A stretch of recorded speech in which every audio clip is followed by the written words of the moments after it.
This show was made possible through the support of FNX, First Nations Experience.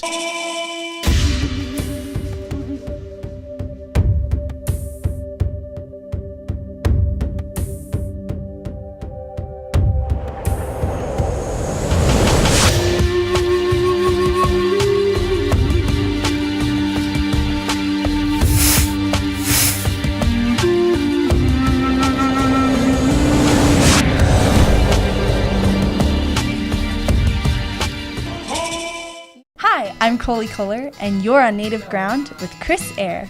Hi, how are you doing today? I'm doing great. I'm glad to be here on Native Ground with you. Thanks for being with us. Yeah. So tell us about where you're from and your nations. I'm Southern Cheyenne, Arapaho.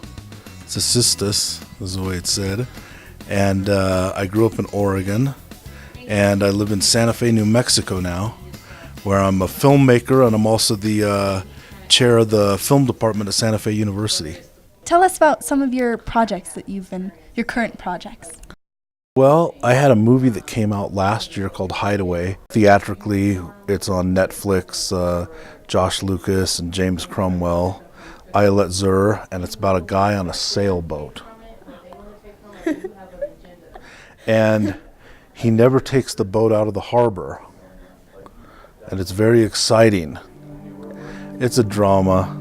He sits on a sailboat for about a year, and it's kind of a cathartic movie about a guy who's changed his life through a trauma. So it's a pretty heavy movie, but the script really spoke to me, and there's hardly any dialogue, which is one of those things that I think a lot of filmmakers like to do. Is at some point you want to make a black and white movie, you want to make a musical, you want to make a Western, you want to make a movie with no dialogue. So literally this is a 90-minute movie that has very sparse dialogue. Most of it is just visual, and that's kind of a refreshment. So when I read the script, I said, this is unique. It's not about Native people, which is also refreshing for me. And it's just a movie that we got the chance to make. You've been at Sundance quite a few times before. Can you tell us about the first time you were at Sundance? First time I came was '94.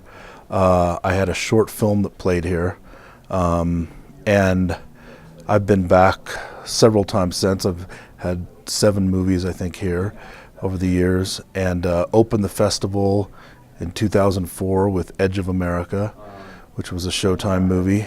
What inspired you to become a film director? I got into filmmaking through photography.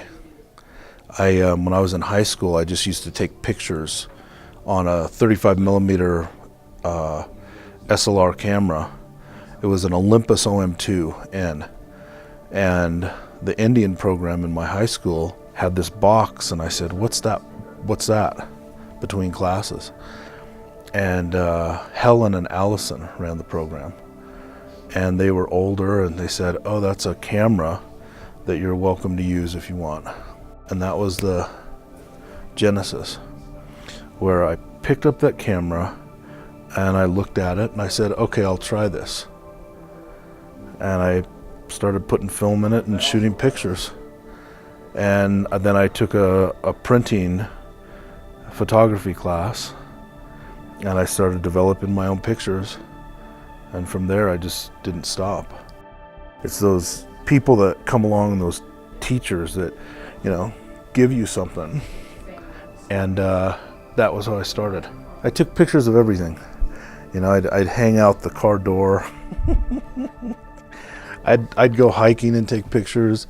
Not very many portraits. I mean, what happened was I was looking at images, and as an artist, you start to deconstruct why you're doing what you're doing, why you're telling the story that you're telling. And that's, takes years of understanding, And what I was doing was I was looking into the images and trying to find something of my past, of myself, of my own history. And it was always about landscapes and searching the landscapes. And years later, I was comfortable shooting film, but the hard part was the actors. Because the actors are real people. Just because you can direct an actor and it works one time doesn't mean that that same direction and application is ever going to work the same way again, because they're people. And so, directing the actor was always something that I stayed away from. And eventually I started putting people in these frames. But it really started with the frame. So what was an early project that led you to success? My first short film that got recognition was called Tenacity, and it played the festival in '94. And I got to travel the world to film festivals playing this 10-minute short film. And that really, inspired me to make more movies. It won Best Short Film in the graduate film program at NYU in '94. So that was one of my early successes that really spawned me then to make Smoke Signals and Skins, because it was about two Native boys on the Onondaga reservation, and it was about the encroachment of these high schoolers that were cutting through the reservation after a night of partying on their prom. And they inadvertently hit one of these kids, these boys, and they don't take responsibility. Then they leave. And so, I had this metaphoric sense of relationships and history, and it was just my way of, writing something that I thought was relevant to my feelings about stuff. So I think in '94 I screened it in Vienna, Austria, and met Wes Studi, the actor, and Rodney Grant, who, Dances with Wolves was a big deal in '94. It had come out, I think, 3 years earlier or something. And it really changed the whole paradigm of Native people wanting to be in front of the camera again, or be on screen again. I mean, there was an explosion after Dances with Wolves of Native people wanting to be in front of the camera. And I think after Smoke Signals, there was a smaller explosion of young Native people saying, I can do that. If they can do that, I can do that. And if anything, I think that's what that movie's legacy was that it showed and enabled young Native people to say, let me do that, And Dances with Wolves had its place too, Most of your films revolve around the Native life, the modern Native life. Mm-hmm. Why do you think that's important to show on camera? I did a docudrama series called We Shall Remain a couple years ago, and it has After the Mayflower, it has Tecumseh, it has the Trail of Tears, and that was the first period work that I'd ever done. And the reason was that I don't necessarily believe in it. I would get scripts after Smoke Signals from studios, and it would be historical Native content. And you read the script, and you get to the end, and what always happens at the end? The Indians die. So you get the next script, and you look at it, and you read the whole thing. At the end, the Indians die. You get the next script, you look at it, and you read it, the Indians die. And I sat here and I started saying to myself, what a perverse phenomenon, that literally our value is that our death is romanticized. And I think that that's connected to Greek mythology, where it's romantic that the Indians perish. And it's something that American overcultural ideology, has agreed to, which is, yes, this is what happened, and yes, this is romantic, and yes, this is the story that we know. And I said to myself, why would I want to do that? So I didn't do any period work, and about 10 years after Smoke Signals, I decided I'd try some. And the reason was, I've done some documentaries, I've done some music videos, I've done some commercials, I've done episodic television like Friday Night Lights or Law and Order, and it's because I'm an artist. First and foremost, I'm an artist. That's the thing that you can't grab onto. It's part of the spirit. And so I always thought it was important to do all these different things, and I decided to do, some period work. But I still have the same belief that it's a perverse idea that America has, that we have as Americans, that it's romantic to make period pieces and we know what's going to happen at the end. When it comes to contemporary native content, they're called specialty movies. And they have this aura around them where people go, they don't know how to compartmentalize them, or they're too political for them. And so, it's a strange phenomenon. I mean, you look at movies like On the Ice or Older Than America or The Fast Runner, and, The Fast Runner had some crossover, but, I think we keep asking ourselves, why doesn't our contemporary native content really have some mass, explosion beyond smoke signals, And I still don't have the answer for that, but I think it's because of the content. Roger Ebert saw Skins, and at the end of his write-up for Skins, he said most Americans can't differentiate what they see from how they see it.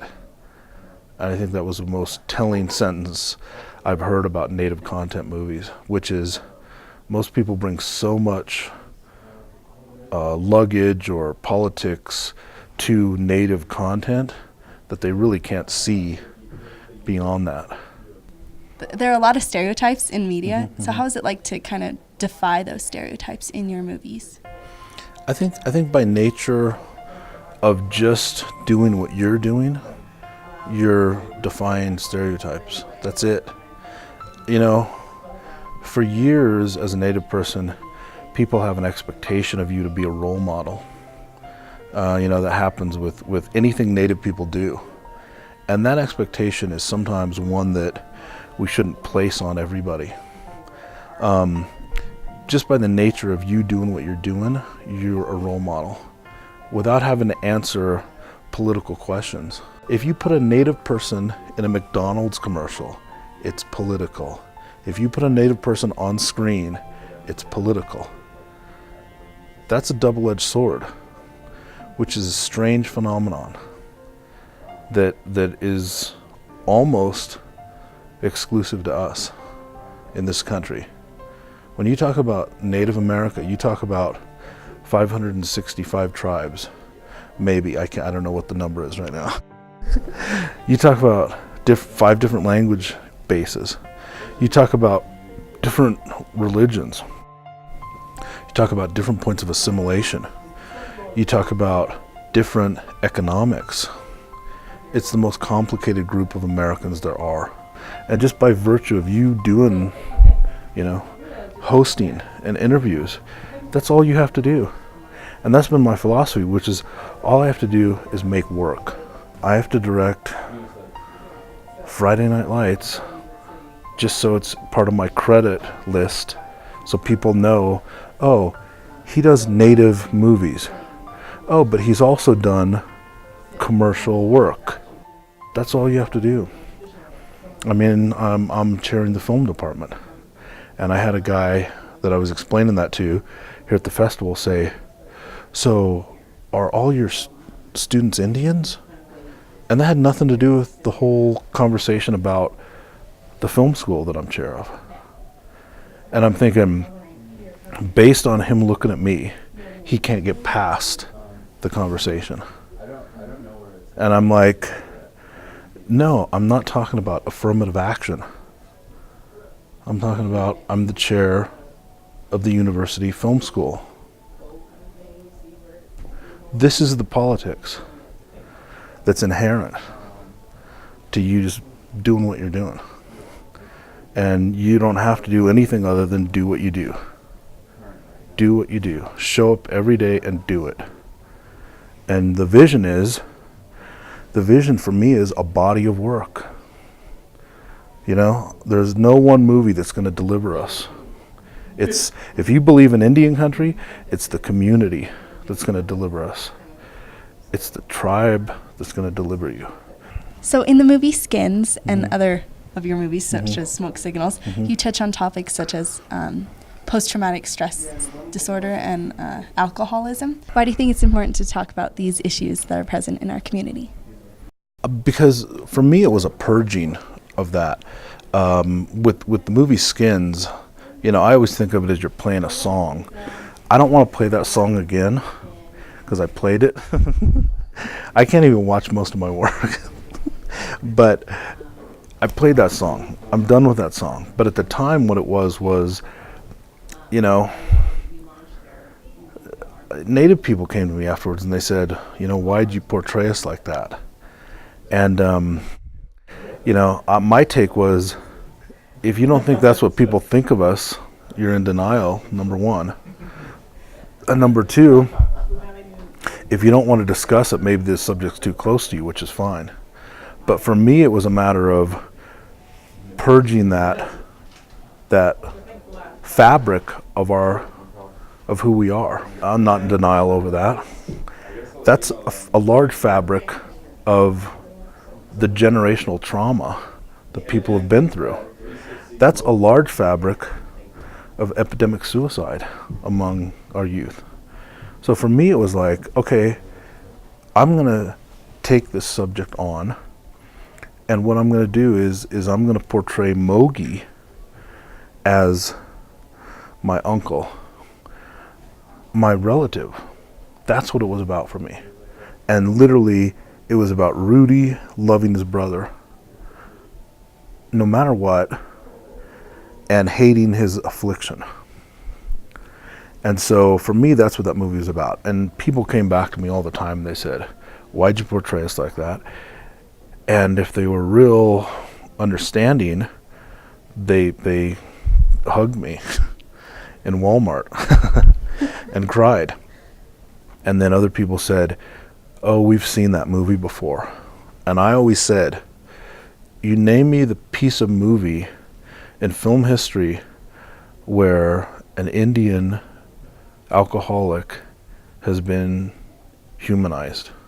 So how was it collaborating with Robert Redford? I did 2 movies for PBS, one called A Thief of Time and the other called Skinwalkers. Redford executive produced them and hired me to direct 2 of the 3 of those Tony Hillerman novels. And I'm, you know, a huge fan of his. A River Runs Through It, I've told him before, is an incredible movie. Incredible story about 2 brothers, and I love the movie. I think that's probably my favorite movie of his.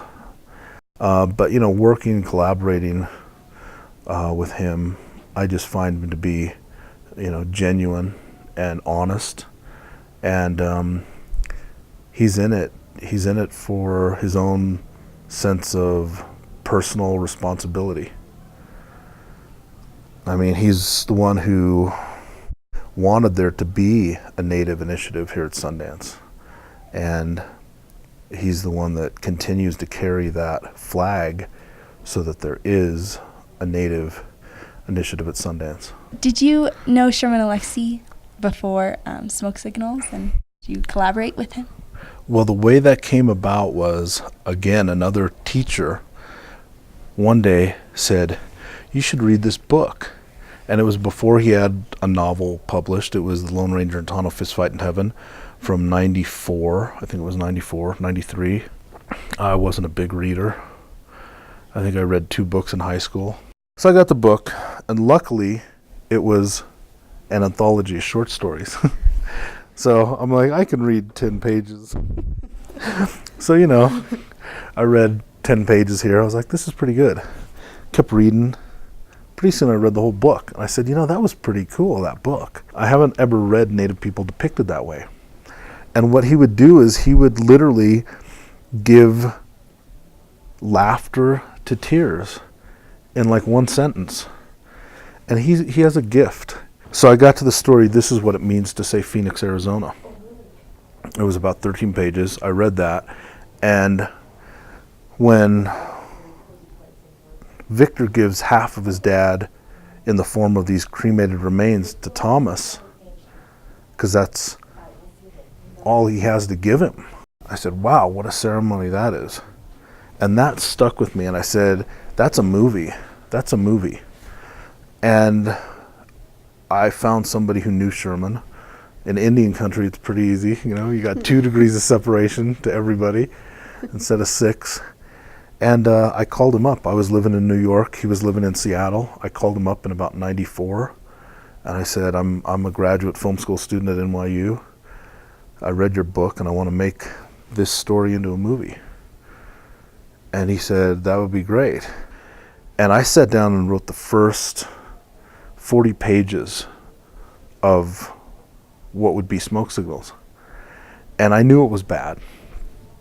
I put it in a FedEx envelope and I sent it to Sherman.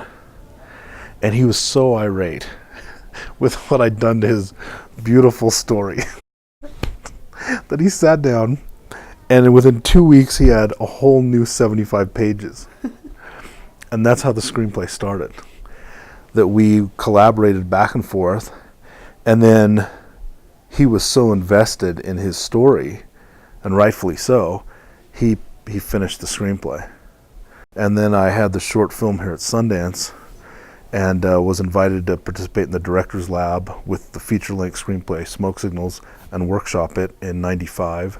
And then it took another 2 years to find the financing. So I met Sherman at about '94, and we shot Smoke Signals about 3 years later, in about '97. And that's how we met. Growing up, you got into photography, and your mentors helped you in film. How do you think Native youth today can follow your path?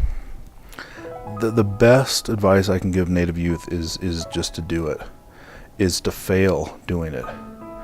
I showed a class one of my first films, and it was so embarrassing. But the point is that you finish it, You know, there's a whole section of people in this film industry that develop stuff and develop stuff and develop stuff, and they never actually finish stuff. And so, like I said, I don't think it's about writing the perfect song every time. It's literally about finishing the work and moving on and making another piece of work and moving on. So my advice for youth is just to do it. You get out there and you just do it. You finish it and you move on. My mother was always, is somebody who taught me, a great sense of responsibility. And if you say you're going to do it, you do it. And if you say you're going to finish it, you finish it. And that's probably where I got that. And be a role model through just doing it, And every once in a while you make scenes like Gary Farmer on the basketball court, or Rudy throwing the paint over George Washington's head and creating this social commentary, this trickster thing, which is he wise, is he stupid? Social commentary, is he counting coup? You find those moments. I mean, I've had those moments in directing Hideaway, where I have certain scenes where I'm like, that just levitated. That's what you're trying to get. You're trying to get, use of the aesthetics to levitate for a minute, hopefully for a long time. But sometimes it's just these moments. But the important thing is you finish it, that you finish the work. Making work is a muscle, and the more you do it, the more you know what you like about it. So my advice to young people is that I love them and just to do it. My daughter, who's 13, was just cast in a movie. She plays the second lead, and one of my friends, I said, I can't believe that she has the bravery to do that at 13. And they said, well, her mother, gave that to her and you gave it to her. And the only thing I told her when I was up there, because I couldn't watch, the director kept showing me the monitor. I'm like, I cannot watch this. I'm not objective. I don't want to be critical. So I went to the coffee shop and just drank coffee all day, you know. But I told my daughter, you don't have to be the most talented. You have to have courage. That's what you have to do, is you have to have courage. You have to get up, say, I'm going to do this. And that's what she had. She had courage, because she's not a trained actor. But she got up, and that's all you can ask for, is somebody to, in the arts, is to walk out, you know, walk out there. I'm Koli Kohler, and I'm on Native Ground with Chris Eyre. Yeah. Hi, I'm Amy Poehler, and you're on Native Ground. My name's Adam Scott. I'm on Native Ground. Yes! Hi, I'm Jessica Alba, and I'm on Native Ground. I'm Anita Hill, and I'm on Native Ground. I'm Don Henley of the Eagles, and it's nice to be here on Native Ground. I'm Saginaw Grant, and I'm on Native Ground. Hi, I'm Chris Eyre, and I'm on Native Ground.